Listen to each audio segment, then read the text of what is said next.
마가복음 연속 설교 29번째 시간입니다.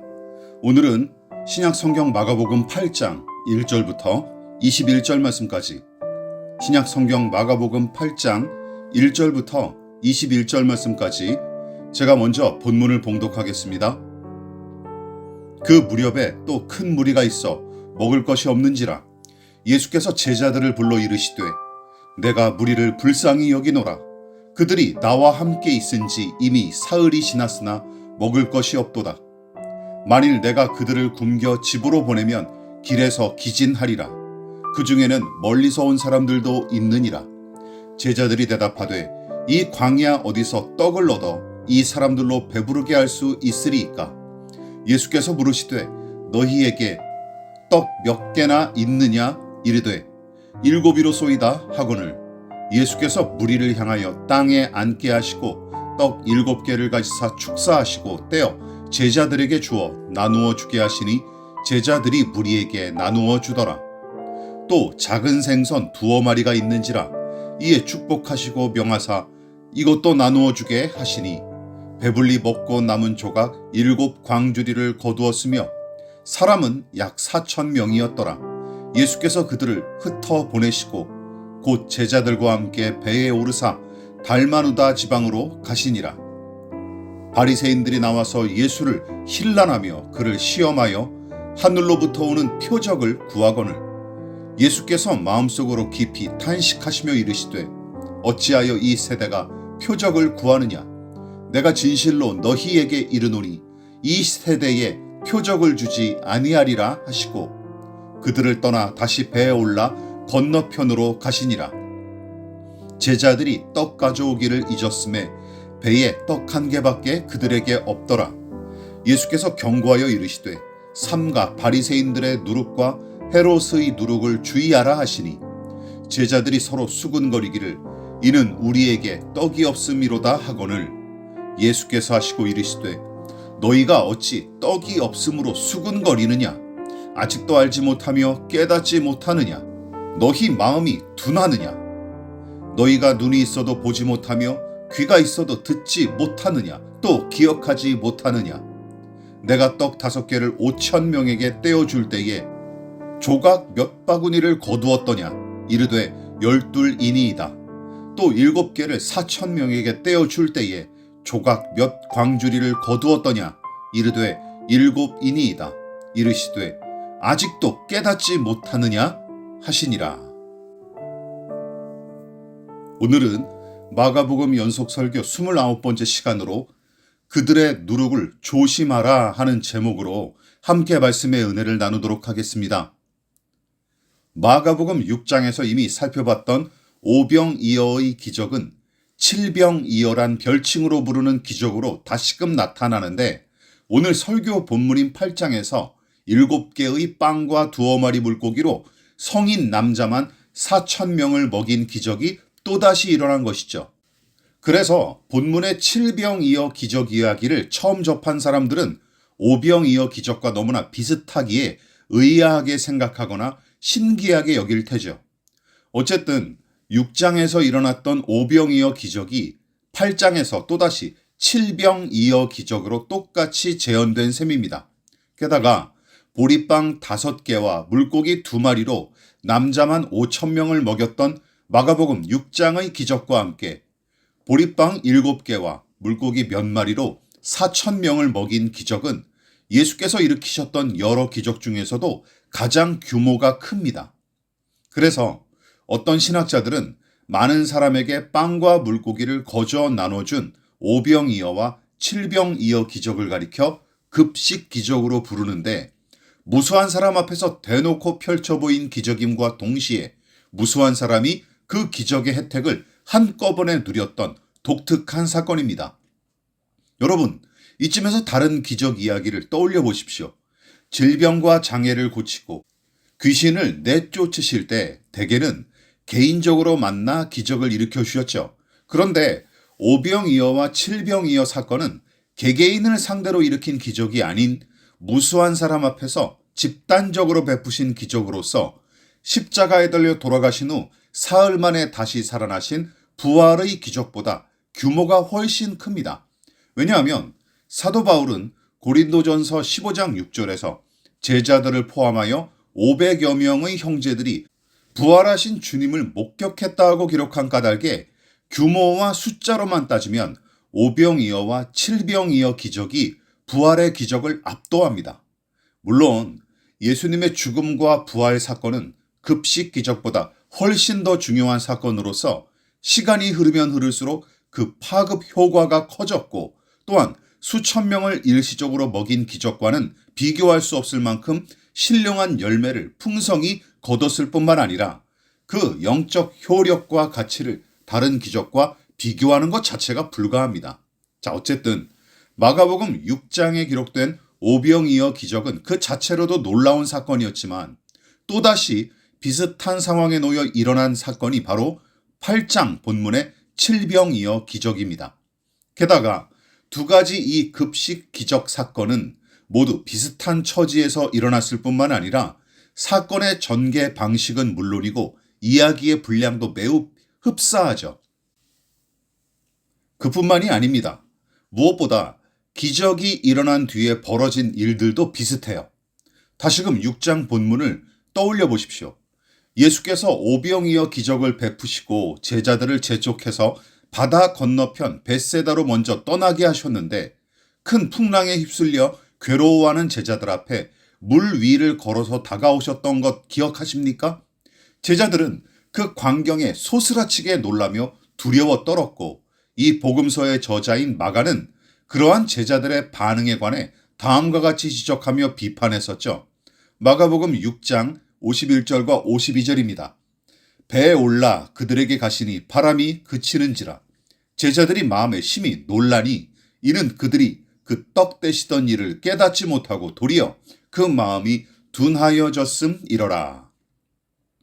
제자들은 물 위로 걸어오시는 예수님을 보고 혼비백산하며 공포에 떨었는데, 마가는 제자들이 떡 떼시던 일을 깨닫지 못한 까닭에 마음이 둔해졌다 하며 비판했습니다. 무슨 뜻입니까? 오병이어 기적은 예수님을 믿음의 사람들을 돌보시고 그 필요를 충족시켜 주시는 은혜의 주로서 소개함과 동시에 주께서 만물과 만사를 다스리는 권능의 주인이심을 증명하는 사건이었습니다. 그런데 제자들은 이 엄청난 규모의 기적을 직접 체험하고 목격했으면서도 예수님과 그 말씀을 신뢰하지 못하고 풍랑에 휩쓸려 죽을까봐 벌벌 떨었던 것이죠. 그렇다면 8장의 칠병이어 기적이 일어났을 때는 조금 나아졌을까요? 안타깝지만 그렇지 않습니다.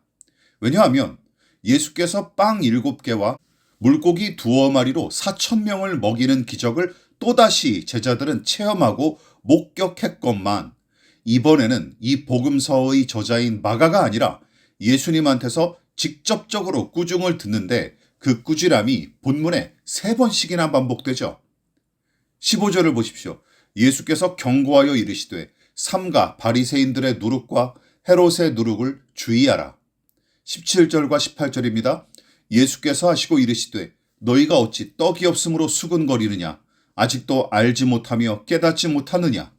너희 마음이 둔하냐? 너희가 눈이 있어도 보지 못하며 귀가 있어도 듣지 못하느냐? 또 기억하지 못하느냐? 21절입니다. 이르시되 아직도 깨닫지 못하느냐? 6장의 오병이어 기적을 체험한 직후에 바다 한복판에서 벌벌 떨었을 때는 오히려 예수께서 안심하라, 내니 두려워하지 마라 하고 위로하셨건만, 이번에는 당신이 직접 제자들을 대놓고 꾸짖으십니다. 어찌 보면 당연한 일이죠. 6장의 오병이어 기적 이후에 풍랑을 만나 공포에 떨었던 일은 제자들이 처음 겪는 일이었기에 위로하고 격려하신 것처럼 보여요. 그러나 8장에서 비슷한 기적을 다시 일으키신 후에 그들의 믿음을 재차 시험해 볼 상황에 놓였었는데, 제자들은 좀 더 나아진 모습을 보여드리기는커녕 6장과 별반 다르지 않은 실망스러운 모습을 보였기에 꾸짖으셨던 게 틀림없습니다. 특히 안타까움과 서운함, 답답함과 분노의 감정이 꾸중하신 말씀 속에 뚝뚝 묻어나지 않습니까? 물론 빵 7개와 작은 생선 2마리로 4,000명을 먹이실 때는 평화와 기쁨과 풍성함과 만족감으로만 가득했을 거예요. 즉, 놀라운 기적을 통해 모인 무리와 하늘의 양식을 함께 나눠 먹을 때까지는 아무런 문제가 없었습니다. 그런데 놀라운 기적을 체험한 직후에 벌어진 2가지 일로 사달이 나고 말죠. 먼저는 달마누다라는 지역으로 가는 도중에 바리새인들과 만나서 벌어진 일 때문에 그렇습니다.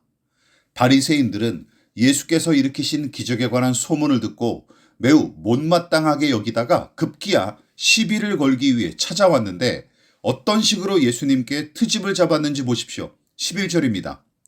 바리새인들이 나와서 예수를 힐난하며 그를 시험하여 하늘로부터 오는 표적을 구하거늘. 힐난하다 하는 말은 거북하고 불쾌할 정도로 따지고 듬이란 뜻으로서 바리새인들은 기적의 비결을 배우거나 예수님을 칭찬하기 위해 찾아온 게 아니었습니다. 처음부터 예수님을 해코지할 목적으로 찾아왔던 것이죠. 물론 본문은 바리새인들이 하늘로부터 오는 표적, 즉 기적을 구했다 하고 기록했지만 그들은 우리의 문제를 해결해 주십시오, 우리를 좀 도와주십시오 하고 부탁하기 위해 기적을 요구한 게 아닙니다. 도리어 이들의 요구는 예수님을 시험하고 깎아내리기 위한 수법에 불과했죠. 그 말인즉슨 예수야, 지금까지 일으킨 그런 기적들 대신 하나님께서 하늘로부터 내려주시는 진짜 기적을 일으켜보라. 그러면 우리가 널 믿어주마 하는 뜻입니다. 다시 말해 지금까지 내가 일으켰던 모든 기적은 하나님의 능력에서 비롯된 것이 아닐 뿐더러 너 자신의 신성한 권위와 능력으로 일으켜진 일도 아니다 하고 비꼰 것입니다. 그렇다면 그들은 예수께서 무엇을 힘입어 기적을 일으켰다고 생각했을까요? 그 힌트가 마가복음 3장에 언급됩니다. 마가복음 3장 22절입니다. 예루살렘에서 내려온 서기관들은 그가 바알세불이 집혔다 하며 또 귀신의 왕을 힘입어 귀신을 쫓아낸다 하니.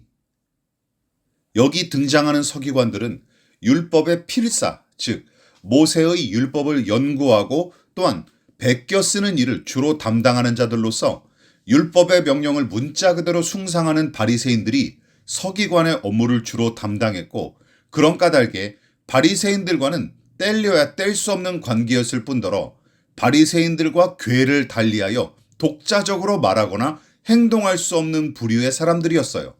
따라서 예수는 귀신의 왕 바알세불의 힘으로 귀신을 쫓아낸다 하며 시비를 걸었던 서기관들의 말은 본문의 바리새인들이 하늘로부터 오는 표적을 내놔라 하는 말과 다를 게 하나도 없습니다.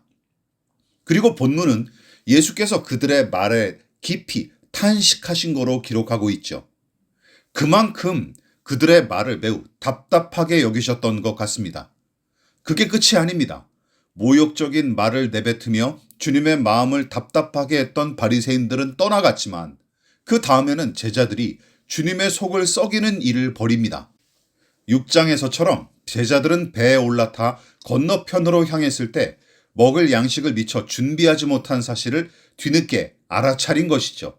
그래서 제자들은 그 일로 서로 걱정하며 수군거리고 있었는데 예수께서 그 꼴을 보고 바리새인들과 헤롯의 누룩을 주의하라 하며 경고하신 내용이 이어지죠. 그런데도 그들은 그 말씀의 의미를 깨닫지도 못한 채 계속 수군거리면서 염려했을 뿐이었기에 예수님은 그들을 향해 5병이어와 7병이어 기적을 체험했으면서도 깨달은 바가 도무지 하나도 없느냐 하며 책망하셨습니다.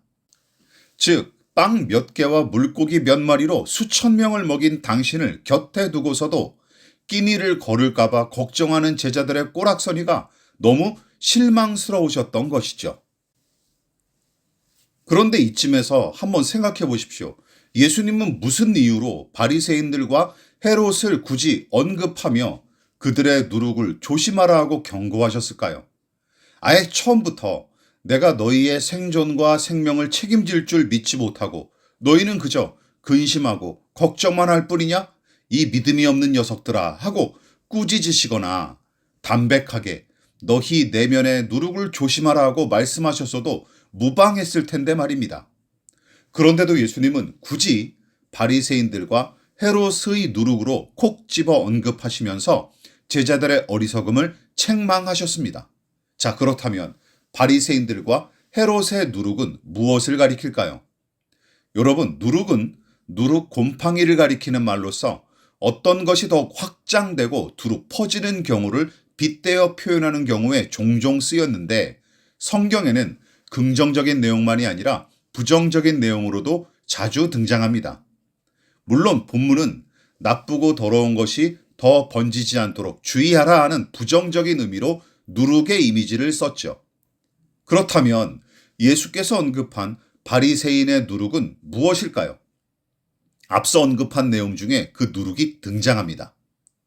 예수께서 일으킨 기적을 바알세불, 즉 마귀의 왕을 힘입어 일으킨 거로 깎아내렸던 바리새인들의 관점과 사고방식, 그것이 바로 예수께서 경고하신 바리새인들의 누룩이었습니다.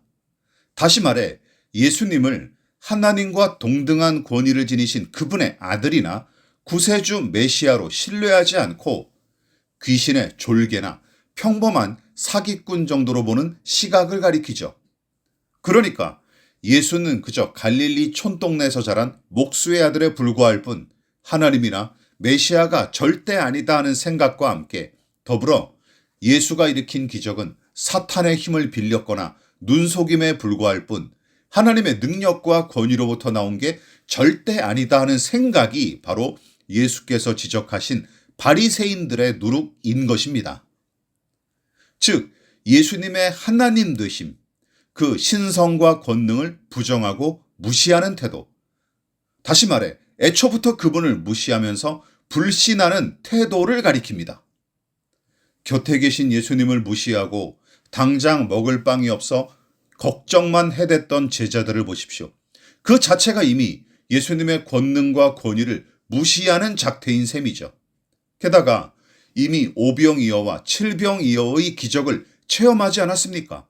따라서 먹을 양식을 준비하지 못했다는 이유로 심히 염려하고 근심했던 제자들은 알게 모르게 곁에 계신 예수님을 한 끼 식사도 책임지지 못하는 분으로 폄하시킨 것이고, 예수님은 제자들의 반응을 통해 당신의 권능과 신성에 관해 신뢰하지 않는 바리새인적 사고방식이 그들의 생각과 마음에 누룩곰팡이처럼 들러붙은 사실을 간파하셨던 것입니다.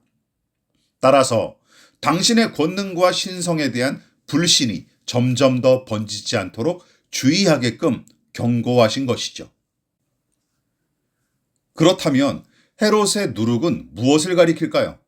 오늘 설교 본문인 마가복음 8장에 이르기까지 헤롯에 관한 이야기는 딱 한 군데만 등장합니다. 여러분도 다 아시다시피 세례자 요한의 목을 베어 죽인 마가복음 6장에 헤롯 이야기가 처음 등장합니다. 그리고 마가복음은 절묘하게도 헤롯에 관한 이야기를 언급한 직후에 오병이어의 기적을 기록함으로써 제국과 천국, 세상의 왕들과 하늘나라의 왕이신 예수를 직접적으로 비교하게끔 배치한 게 특징이었어요. 특히 우리는 지난 설교를 통해 헤롯과 그 왕국의 가장 큰 특징이 탐욕임을 살펴봤습니다. 자, 그 내용을 다시금 상기시켜 보십시오. 헤롯과 그 주변인들이 모인 왕궁은 어떤 곳이었습니까? 개인의 욕심이 아슬아슬하게 줄타기하는 곳, 자신의 유익과 이익을 취하기에 급급하고 서로의 욕구가 무섭게 충돌하는 곳, 다른 말로 은혜란 것이 도무지 끼어들 틈이 없는 살벌한 공간, 그래서 최소한 내가 베푼 만큼 받아내고 내가 받은 만큼 대가를 지급하는 그야말로 차갑고 정확한 거래 관계만 존재할 뿐인 곳, 아니 거기서 더 나아가 남을 이용하고 희생시키며 착취해서라도 자신의 이익을 추구하는 사람들만 모인 곳, 또한 사랑이나 관용 따위를 전혀 기대할 수 없는 곳, 거기가 바로 헤롯의 왕궁이었고 거기는 그 생리에 잘 길들여진 사람들만 모일 수 있었어요.